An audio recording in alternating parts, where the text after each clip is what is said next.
welcome to Candidates on the Couch with our VP Sports candidates.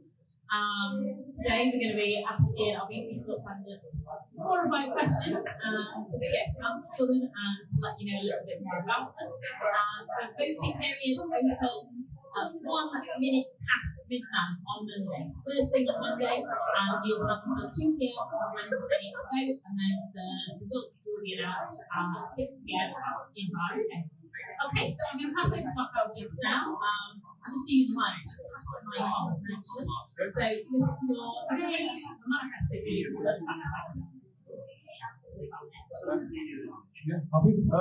I'm Clark Thomas. I say my key manifesto point is to keep sport free in Bangor. Just with everything else that's been seen around us, just to keep sport free in Bangor. Very important. And an interesting fact about myself, I got given athlete of the week before I've ever got a man of the match in football, which is disgraceful really, but that's that. My name is Morgan Slinger. One of my key manifesto points, I want to bridge the gap between the communication between SU, AU and clubs. One way of doing that is having a development meeting with every single club twice a semester. I'm working through those individual points with each and every team. A fun fact about myself, it's a bit of a weird one, but I can actually write my own take notes. Yeah, thanks. Hello, my name is Holly Corruption. My main manifesto point is everyone's participation by uni, making sure there's a place in sport for everybody. A fun fact about me would be that I could flick my elbow. Hello, I'm Amy Wyatt. My main manifesto point is to create a stronger bond between SUCS and volunteering in the AU so that there's more participation between both groups and everyone feels like they're able to get involved. Fun fact about me, when I was 16, I was ranked in the top 5 in Britain by voluntary staff. Thank you very much, everyone. Right, okay, so we'll just go straight on to the first question. So, my first question for you is, what do you think is the top issue that the VP Sport needs to tackle? So, what do you think is the top issue that the VP Sport needs to tackle?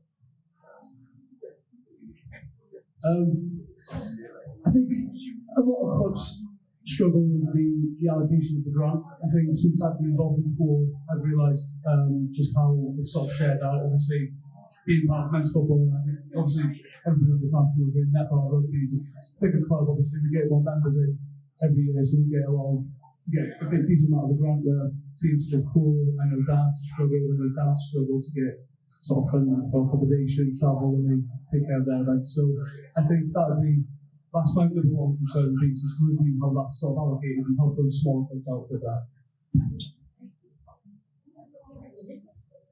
So my number one thing for the VP of Sport, it goes on to that main manifesto point as well, but definitely that bridge of communication between the VP of Sport and the different clubs. So I think there needs to be more communication. At the start of the year, you have a development meeting, and you have a plan that you go through with the SU and the AU, and then that's sort of it. You just get left to your own devices for the rest of the year. I think there needs to be more proactive engagement from the VP of Sport with those clubs after chatting to different clubs, and they want these little things but don't really know where to go to. But if the VP of Sport has these development meetings with the clubs, then we can go through those little things and hopefully work on them together. So it's kind of linking a bit in with what Clark said about money, but not so much as grant. I think it's important that a budget is open. I know that a few clubs compete in books or even out of books and aren't allocated the same travel budget as books clubs. I think it's really important that everybody's treated equally and we all get some form of budget to help us with the travel so that clubs can achieve their goals and compete at the level that they want to. So mine again links very closely with Clark and Holly. So we need to look at funding-wise, making sure that every club gets some equal and fair funding. So there are some clubs this year who, because they didn't get many people turn up last year, or they've got old equipment, they've not been getting a large enough of funding, and so they're not being able to replace equipment or bring new coaches in or new members, and that's obviously making them struggle more, so then they're not able to get more of the funding. And I know at least one team this year, they qualified for the USL final, and because they'd had to drive to Sunderland, they weren't able to get a team coach or a bus provided, and they were basically told they'd have to pay for it out of their own funds.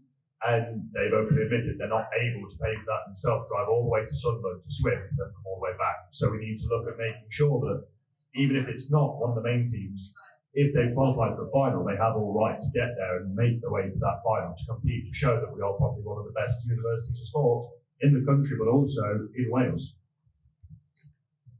Thank you very much. Okay, so our next one has been submitted via Instagram, and it is: our club doesn't compete in books. How do you plan to better support clubs like ours?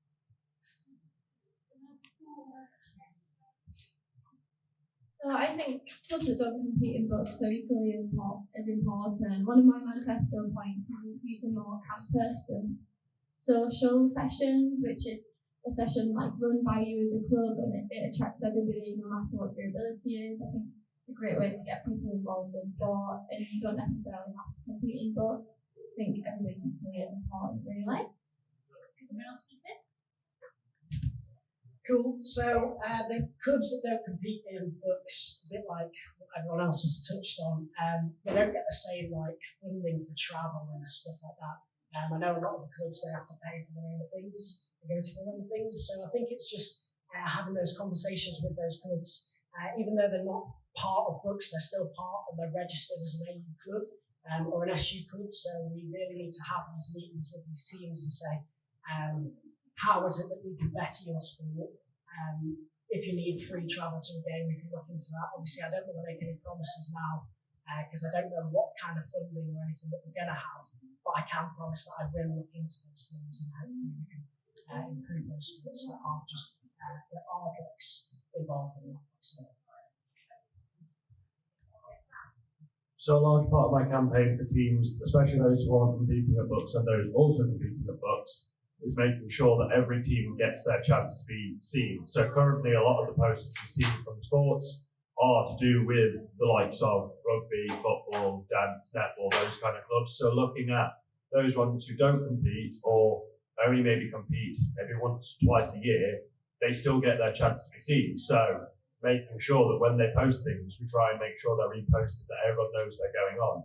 So I know some clubs who I've gone to see have said, they'd just like to see themselves on the Instagram stories every so often, so we can look at trying to maybe come down to 1 or 2 of your sessions, make sure we actually get involved and show that we are here and we take videos so we can post them out and say, look guys, we have this amazing club on, wouldn't you like to come join? Wouldn't you like to take part in this? Because a lot of them, I this week joined in with Octopus, never played it before, hadn't seen much about it, and then having joined in with it, found out it was a brilliant sport and I said I want to go back, because I was like, yeah, more people know about this and get to see this and try it, you get more participation, it gets you out there more. Yeah, just quickly, just to touch on what Holly said as well. So if you open it up to the university, you get more people on campus sort of joining in. Obviously, they'll get, the engagement will increase and stuff, but also contacting other universities. I know DARS obviously do their varsity with Cardiff and stuff as well. You just never know what other universities that are close, Sharper, Wrexham, you can get in contact with them, a couple of unis and sort of compete with stuff.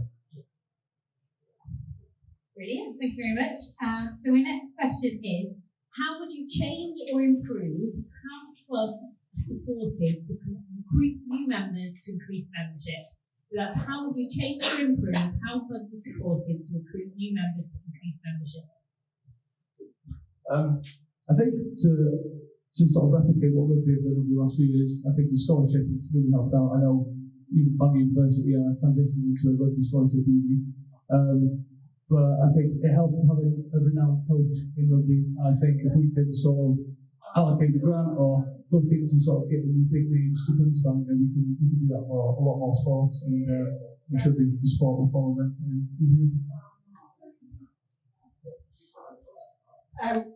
Cool.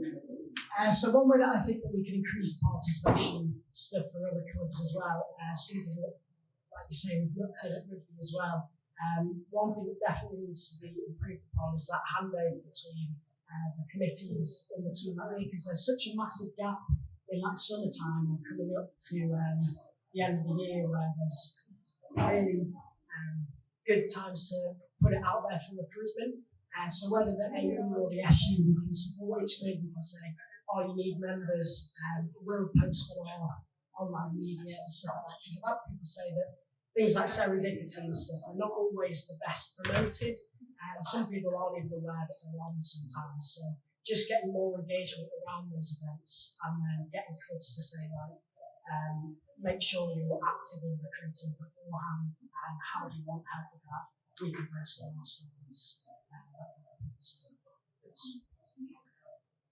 Yeah, I think touching again on what Brother Parkinson said, I think that it's really important to promote all the university year starts. I think having active social medias, promoting to freshers, even when they're moving in, whether they're handing out leaflets and emails about so that they're aware of all the clubs and societies that exist here at Bank of Uni. I know that I didn't really even know what serendipity was when I first joined the unit. It really blew my expectations when I went, but I knew that a lot of my friends also didn't go, therefore didn't sign up to anything, weren't really aware of anything until their second year. I think it's important that we get more promotion via social media and leaflets and things out there to keep people coming to the event.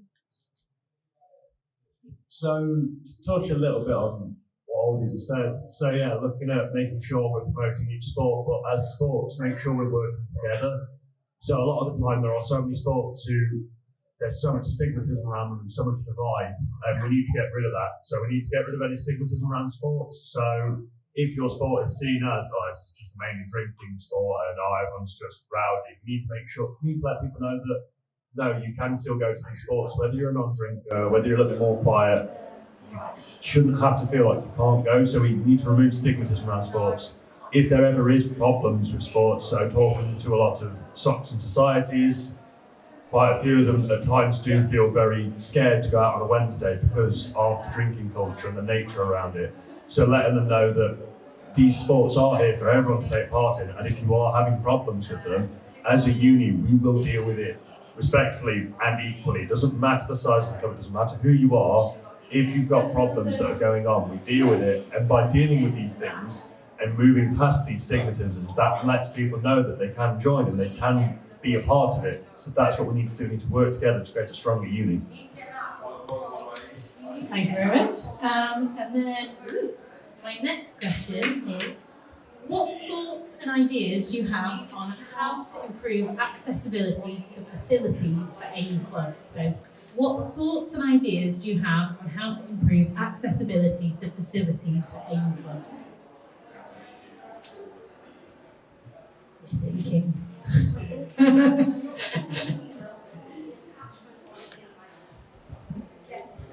Cool. I'm thinking about accessibility. No, it's quite funny actually. I got a message off an individual on my Instagram just before and said, can we do something about the speed bumps going down to Treborth? That's a bit interesting. Yeah. So like the potholes, the speed bumps going down to Treborth. I don't actually think that's something that we can necessarily tackle as a VP of sport, but it's something that we can definitely talk to the council or something about, sorting out those speed bumps or something, because I've had it before where I've had a car full of kit and like 4 other people in my car, and I think my exhaust is about to fall off, so definitely increasing accessibility to actually get to the facilities down at Treborth. And then yeah, just looking at what kind of things we can do to help more people get down, whether that's offering times where we can meet up, or looking at more minibus kind of times, or getting in more minibuses to different places, because not all clubs have all their events down at Treborth or down at Nampole. Some people go to lakes and individual places, so just increasing transport to those places would be good.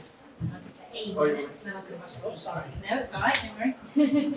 So, having talked to a lot of clubs this week about accessibility, a lot of people have explained that when they're going to the lakes and everything, they have to drive their own cars, and they're paying for all this out of their own money. So, I know some teams go to Llanberis, down to the lake and everything, and we shouldn't be making you pay from your own money to participate in your own sport. So we need to look at finding ways to get you transport there, getting your equipment there, and finding more ways. If you are travelling down there like rowing, they have their boats stored down there, so they don't have to take their boats to and from every time. But when they go to competitions, they have to hitch it to a trailer and then take the boat with them, but they're also paying for that through their own money. So we need to find ways to make sure that you've got transport provided by us to get there, and then if you're moving stuff, we help you with it. We need to look at signposting more areas around the uni, so making sure that there's more signposting towards places like Tribborth and Nantporth, and also to training facilities on Frydoin itself, so everyone knows where they're going, and it's just easily more accessible. And just finally looking at making sure as a uni, again, the whole thing, we're working together. So late in the winter, I know a lot of students don't want to turn up to events and teams up at Nantporth or Tribborth, especially if they don't know anyone who they can drive with, because it's very dangerous walking down there at night. I've done it a few times where I've been walking to Tribborth, and the first half of the walk up to Menai Bridge is well lit, you're easy to be seen, but once you're doing that last half a mile, you're in the pitch black. The amount of times I've nearly been hit by someone coming down who's maybe not paying attention, or I'm not paying attention, so we need to make sure that everywhere is more signposted, more lit, and more opportunity to work together to get there. Just to touch on obviously what's already been said, I think a good idea is what's sort of coming from these minibuses of late is that obviously there's a bit of a scheme where if you drive your clubs to away days and stuff, the university reimburse the club. And I think something along those lines would be huge. As I know for myself, we do our trials in Tribborth, but we've got to walk with our, we're about 60, 70 trialists on the first day all the way to Tribborth, and it's an hour taken away from us, it's an hour on their legs. So a shuttle bus scheme, I think, would be hugely beneficial for the uni, and something along those lines, I think. Everyone happy? Fab. So I'm going to do one last question, which is, and it's going to be quick fire, okay? Okay. Super fast. So, what has been your most impactful experience at Bangor Uni? So, what has been your most impactful experience at Bangor Uni? Quick fire. What's happened to us? Yeah, anything you want. So the most impactful moment of being part of the university sports is nearly 3 years ago I came out as a trans female student, and never once any of the sports I've done have they ever pushed me away or refused me to compete.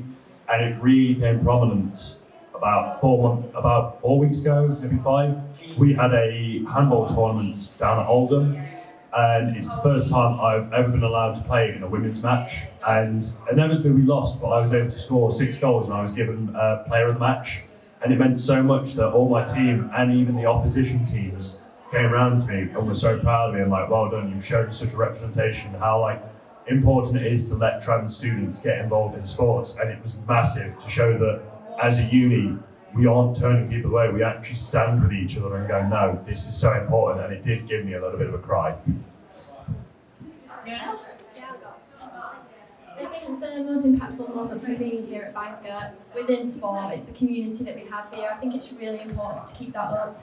I think coming together to support each other at games, coming together to go out on a Wednesday here, unite, and coming together especially for varsity has been a highlight here for me at Bangor Uni. Thank you. Yeah, just similar to Holly, I think the togetherness. I think varsity last year was a big eye opener for me when we had the main event in Nantporth and all the clubs were around in the big stand watching football, and everybody just came together. And I know there's some jokes and this and the other throughout the year between our clubs, but when it mattered, everybody came together. So I'd say that one. Cool. So, like everyone said, the community and everything around this university is amazing. But it's really a personal one from my first year. And it's a bit weird, but I scored my very first try for the university, and I was just so proud of myself. I can remember just driving back home and sort of a tear coming out of my eye and being like, yeah, I'm happy here, and I can't wait to continue on my 3 years, and I still feel the same now. So it's been very impactful. Thank you very, very much, everyone. I think that was really, really insightful. So they're your VP Sports candidates for this year. And remember, voting opens first thing, 1 minute past midnight on Monday the 13th. This is next Monday. No, Monday the 11th, not the 13th. Closed on the 13th. Monday the 11th, the 1 minute past midnight. Thank you very much, everyone. Thank you. Thank you.